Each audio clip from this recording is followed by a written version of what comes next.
Hello dear student, आज हम चर्चा करने जा रहे हैं हिंदी विषय के कार्यपत्रक संख्या 54, जो कि आज दिनांक 11 नवंबर 2020 के लिए जारी किया गया है। बच्चों, आज के हिंदी के इस कार्यपत्रक में आप देखेंगे कि जो आपका टॉपिक है, जो आपका उपविषय, वो है रचना के आधार पर वाक्य के भेद। ये आपके हिंदी व्याकरण के अंतर्गत आने वाला एक टॉपिक है। जैसा कि बच्चों आपको पता ही है कि पिछली साल 9वीं क्लास में आपने पढ़ा था अर्थ के आधार पर वाक्य के भेद, और इस क्लास में जो आपके पास टॉपिक है वो है रचना के आधार पर वाक्य के भेद। तो ये भी जो है रचना के आधार पर भी वाक्य के भेद होते हैं। तो सबसे पहले हमने पिछली साल भी पढ़ा था कि वाक्य किसे कहते हैं, पहले ये जानना जरूरी है। तो वाक्य क्या होता है, यानी कि शब्दों का वह समूह जो किसी सार्थक अर्थ को बताए, वह क्या कहलाता है, वाक्य कहलाता है। तो इस कार्यपत्रक में भी आप देखेंगे कि जैसे पहले आपको शुरू में वाक्य के बारे में बताया गया है, वाक्य की परिभाषा को समझाया गया है, और फिर उसके बाद वाक्य के तीनों भेदों के बारे में चर्चा की गई है। यहाँ जैसे आप पढ़ते हैं बच्चों, जैसा कि आप जानते हैं, ऐसा सार्थक शब्द समूह जो, यहाँ पर ये जी टाइप हो रखा है, इसको जी नहीं लिखेंगे, ये जो में आएगा, इसको जो बोलेंगे, जो व्यवस्थित हो तथा पूरा आशय अर्थ प्रकट करता हो, वाक्य कहलाता है। वही बात कह रहे हैं कि ऐसा सार्थक शब्द समूह, यानी कि ऐसा शब्द समूह जो किसी एक सार्थक अर्थ को बतलाता हो, किसी एक पूरे अर्थ को बताता हो, वाक्य कहलाता है। अब उदाहरण के लिए जैसे यहाँ पे दिया गया है, जैसे मातृभूमि की रक्षा के लिए वीर जवानों ने अपने प्राणों का बलिदान दिया। अब इसमें क्या है, यह शब्द समूह सार्थक है, यानी कि ये क्या है, यह जो शब्दों का समूह है ये क्या है, सार्थक है। सार्थक का मतलब ये किसी एक निश्चित अर्थ को बता रहा है। ये हमें बता रहा है कि जो वीर जवान थे उन्होंने क्या किया था, मातृभूमि के लिए अपने प्राणों की रक्षा, अपने प्राणों को बलिदान दिया था। व्याकरण के नियमों के अनुसार व्यवस्थित है तथा पूरा आशय प्रकट कर रहा है, यानी कि जो ये वाक्य है वो क्या है, व्याकरण के नियम के अनुसार क्या है, व्यवस्थित है और पूरा अर्थ बता रहा है, अतः यह वाक्य है। अब आगे कह रहे हैं कि रचना के आधार पर वाक्य के 3 भेद होते हैं। रचना के आधार पर वाक्य के 3 भेद होते हैं। कौन कौन से हैं? पहला है सरल वाक्य, दूसरा है संयुक्त वाक्य और तीसरा है मिश्र वाक्य। तो ये 3 भेद होते हैं रचना के आधार पर। अब आगे हम देखेंगे, सबसे पहले जो इसमें है सरल वाक्य। अब हम ये जानेंगे कि सरल वाक्य किसे कहते हैं। तो सरल वाक्य की यहाँ पे परिभाषा दी गई है, कहा जिन वाक्यों में एक मुख्य क्रिया हो उन्हें सरल वाक्य या साधारण वाक्य कहते हैं। यानी कि जिन वाक्यों में क्या हो, केवल एक ही क्रिया हो, उसे हम क्या कहते हैं, सरल या साधारण वाक्य कहते हैं। अब इसमें उदाहरण दिए गए हैं, जैसे आज सुहानी धूप खिली हुई है, आज सुहानी धूप खिली हुई है। दूसरा उदाहरण दे रहे हैं, बच्चे नहा रहे हैं, और तीसरा उदाहरण है बच्चा हंसा। अब इन वाक्यों में देखेंगे बच्चों, आप क्या है, आपको एक ही क्रिया नज़र आ रही है। जैसे ऊपर वाक्य में खिलना नज़र आ रहा है, खिलना क्रिया नज़र आ रही है। दूसरे वाक्य में नहाना क्रिया नज़र आ रही है, और तीसरे वाक्य में क्या नज़र आ रहा है, हंसना क्रिया नज़र आ रही है। तो इस तरह से इन तीनों वाक्यों में क्या है, एक ही क्रिया है। खिली हुई है, ये एक क्रिया है। नहा रहे हैं, ये भी क्या है, क्योंकि यहाँ पे नहाने का काम हो रहा है, तो ये एक क्रिया है। हंसना क्या है, वो कोई बच्चा हंसा, कोई एक बच्चा हंसा, तो ये भी जो है एक क्रिया के अंतर्गत आता है। अब यहाँ पर कुछ एक सामान्य निर्देश सा दिया गया है, कहा कि यहाँ ध्यान रखें कि क्रिया पदों की संख्या 1, 2 या अनेक हो सकती है। जैसे पहले और दूसरे वाक्य में 3 क्रियापद हैं तथा अंतिम वाक्य में सिर्फ 1, किंतु इन सभी में मुख्य क्रिया एक ही है। क्या कहने का मतलब क्या हुआ, कहा कि जो सरल वाक्य होते हैं, सरल वाक्य में जो क्रिया के जो पदों की संख्या होती है वो 1 भी हो सकती है, 2 भी हो सकती है, 3 भी हो सकती है। यानी कि जो क्रियापद होंगे एक भी हो सकता है, दो भी हो सकता है, तीन भी हो सकता है। जैसे इसमें पहले वाक्य में आप देखेंगे, पहले वाक्य के बाद जैसे दूसरा वाक्य है, इसमें बोल दिया कि बच्चे नहा रहे हैं। तो कोई एक बच्चा तो नहा नहीं रहा है, बच्चे बहुत सारे नहा रहे हैं, लेकिन काम तो एक ही कर रहे हैं ना वो नहाने का, तो एक ही क्रिया हो रही है इसमें।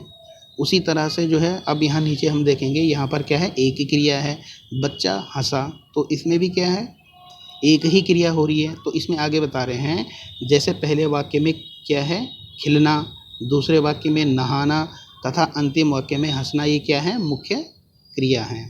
तो इस तरह से ये हमारा सरल वाक्य हो गया। आगे दूसरा जो भेद है इसमें, दूसरे भेद में है संयुक्त वाक्य। देखो बच्चों, संयुक्त का मतलब ही क्या होता है, संयुक्त का मतलब जुड़ा हुआ, मिला हुआ। तो इससे भी, इसका जो है अर्थ से भी वाक्य के बारे में पता चल रहा है। लेकिन इसकी हम परिभाषा देखेंगे।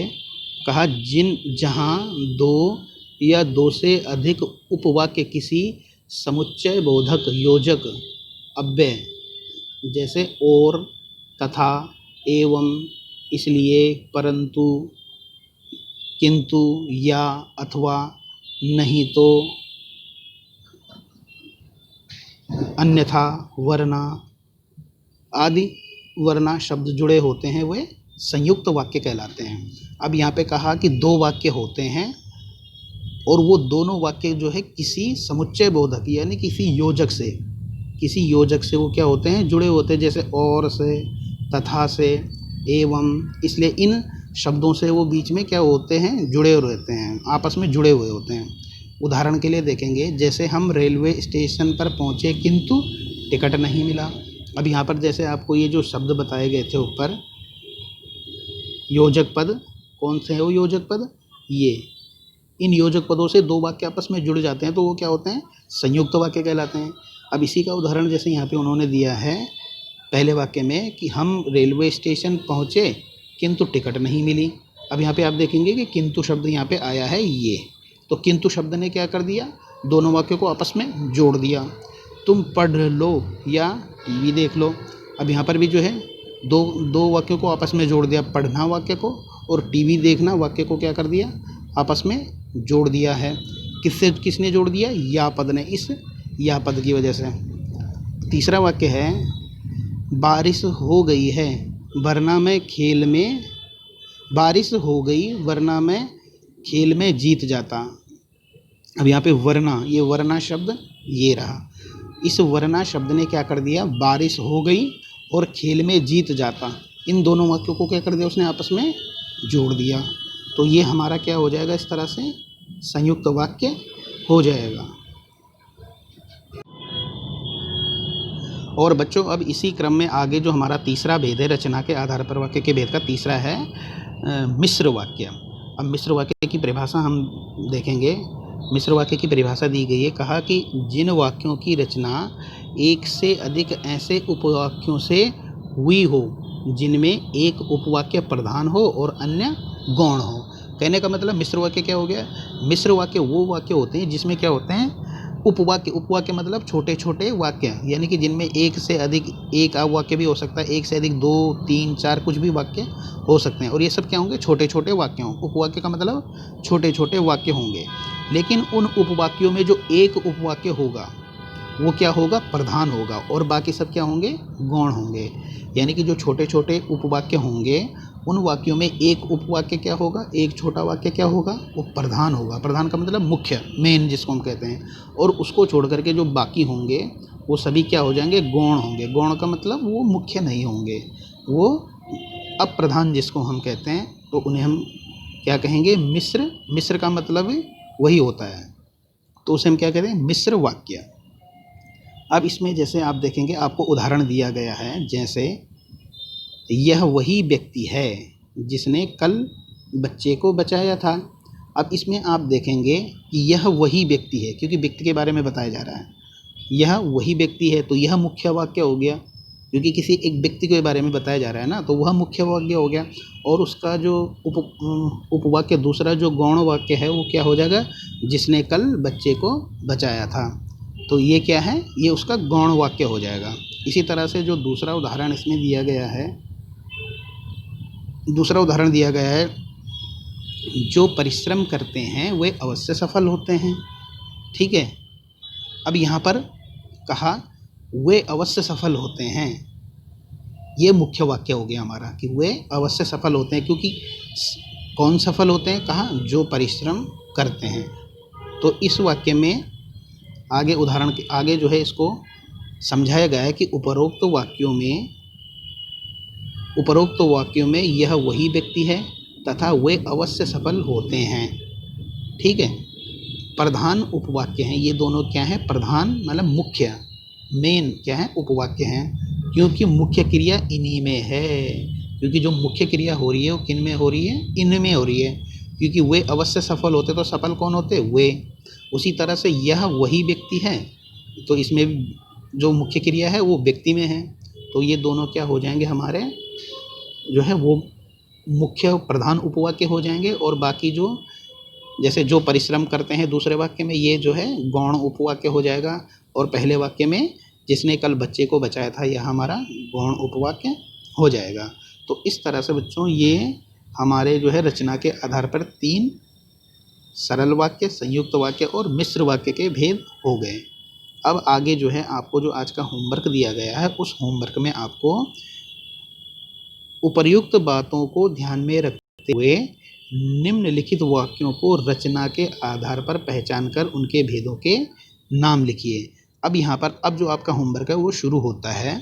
इसमें जैसे आपको कुछ वाक्य दिए गए हैं, आपने उन वाक्यों को पहचानना है और पहचानने के बाद उनके नाम लिखने हैं इस तरफ। यानी कि पहले आपने वाक्य लिखने हैं अपनी कॉपी में और फिर दूसरी तरफ उस वाक्य का नाम लिखना है कि यह वाक्य कौन सा वाक्य है, सरल वाक्य है, संयुक्त वाक्य है या जो है वो मिश्र वाक्य है। जैसे पहले वाक्य में हम देखते हैं कि वह खेलते खेलते सो गया।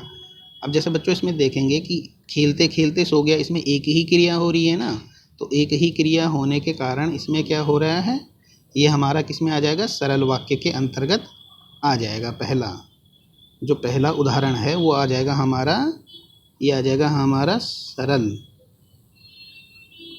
सरल वाक्य के अंतर्गत आ जाएगा। ठीक है, अब इसी तरह से आपने बाकी के जो भेद है, जो व्यक्ति स्वावलंबी होते हैं ईश्वर भी उनकी मदद करता है, तो इसमें भी आप समझ ही गए होंगे कि ये कहीं ना कहीं हमारे मिश्र वाक्य के अंतर्गत आ जाएगा। अब बाकी के जो और भेद हैं उन भेदों को आपने पहचानना है और उन वाक्यों को पहचान करके सामने उन वाक्यों के नाम लिखने हैं।